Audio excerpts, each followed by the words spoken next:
Oh, I was happy that Spider-Man went to Japan, and in fact, it gave me an excuse to go to Japan, and I met with the people at Toei, and we had a wonderful time. Well, I tried to explain all of the things about Spider-Man that I felt were important and would make people like the television series, and they told me how they expected to do the show, and we had a very good meeting.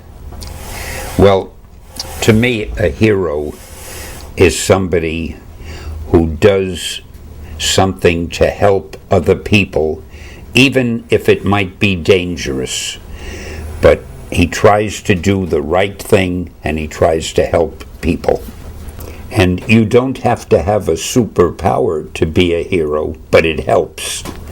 Or I am terrible at remembering dates, but as soon as it was filmed years ago, they sent me a videotape of it, and I enjoyed it very much. Well, I liked the way they did it in a Japanese style. It wasn't really like the American version. It had its own flavor.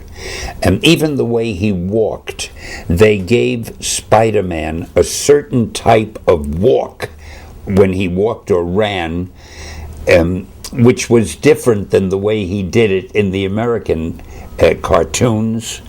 But it was very interesting. And the characters that they had, that they created, which were different than our own characters, were very colorful and very interesting. I was very impressed with the action because none of them were done by computer graphics, but whatever you saw on the screen was really being done by human beings. And when Spider-Man was climbing that building, I thought it was wonderful the way they had him going up the wall. I loved the acrobatics when they would spin, the people would spin around, and when Spider-Man would make the villains spin around. And I liked the director's style where he would show the scene again and again and again, and you got the feeling of a lot of fast motion. It was very good. I enjoyed it. And it was so different than the way we do them in the United States that it was fun, because I was looking at a totally different style, and a good style. Well, there was one live-action television series, and it wasn't nearly as fanciful. It was more realistic.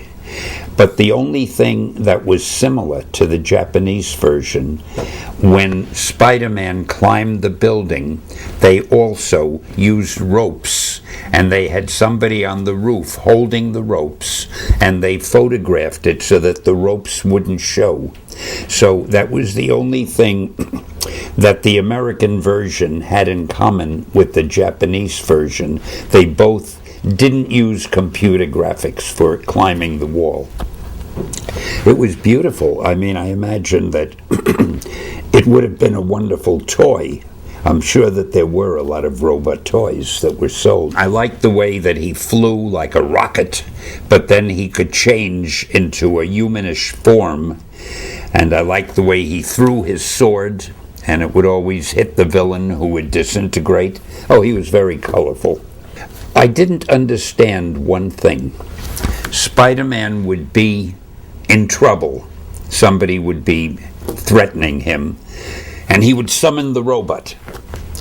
And then you would see the robot flying, and something that looked like a little rocket ship going into the robot. And then you would see Spider-Man inside the robot. But I never understood what that rocket ship was that went inside the robot. I never understood where it came from. That's the Spider-Man's car, named GP7. So he calls the car with his bracelet. And then the car comes, Oh, that was the car The that car went in? flying. It happened so fast, I didn't recognize the car. Oh, now I understand. Thank you for explaining it. And the Spider-Man's in it. I see. Oh, that's great. That's great. So he lands on the plane, which transforms to the robot. Right, I understand. I watched the first one, I watched the last one, and I watched one or two in between. I remember that, and the costume dropped down and covered him, and then he became... But that was very good, I remember. I did see that. And I liked very much the way he began to walk and look like a spider. You know, the way he'd go like that. Excellent. Yeah. Oh, the action was wonderful. I loved the way... And again, it wasn't trick photography. Whatever you saw happening was really happening.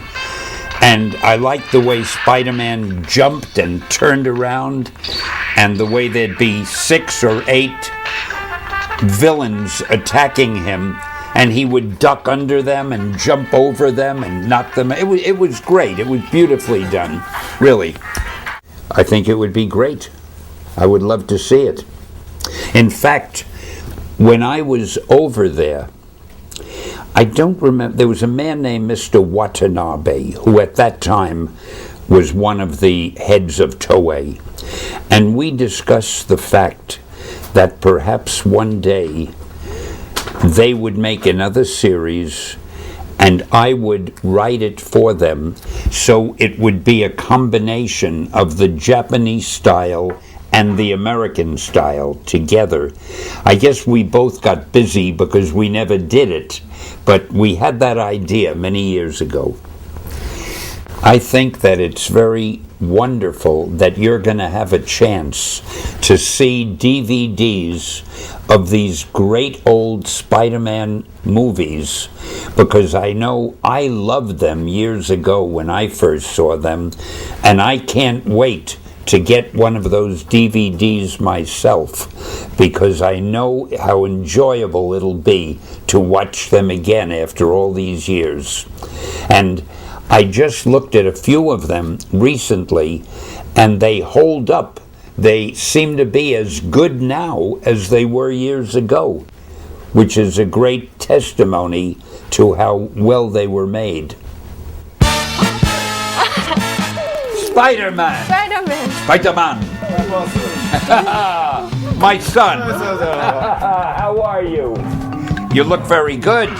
That's a great costume. Japanese Spider-Man. Wow, it's great. Look at that. Now, you ought to go like that, too. Oh, that's great. Now, wait. Here we go.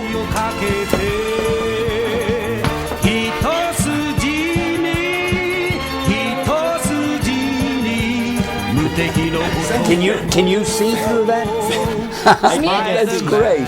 Thank you very much. It's great. Spider-Man.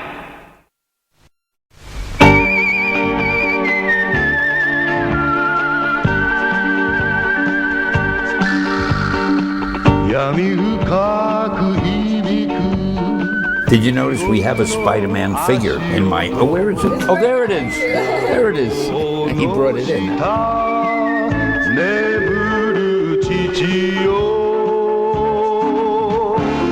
When you were young, and then have a chance to see it again when you're older, I think that they will just love these DVDs.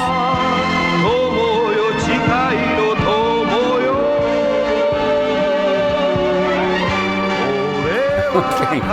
Great. Hey, that looks wonderful. That's terrific. Go out and scare everybody.